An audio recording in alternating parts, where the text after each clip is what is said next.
15 മാവിലെ പാലാഴി തിരമാല പടകാളി മുറ്റത്തെത്തി വിളിക്കുന്നു.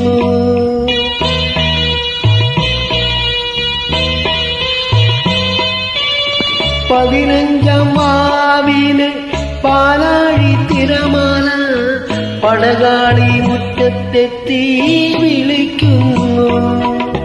പുളിയില കരമുണ്ടു പുതച്ചാട്ടേ നിന്റെ സഖിമാരെ ഉണർത്താതെ വന്നാട്ടേ വന്നാട്ടേ. ഇളവന്നൂർ മഠത്തിലെ ഇണക്കുയിലെ മാറി കളവക്കൂട്ടണിഞ്ഞുകൊണ്ടുറക്കമായോ വിരഹത്തിൻ ചൂ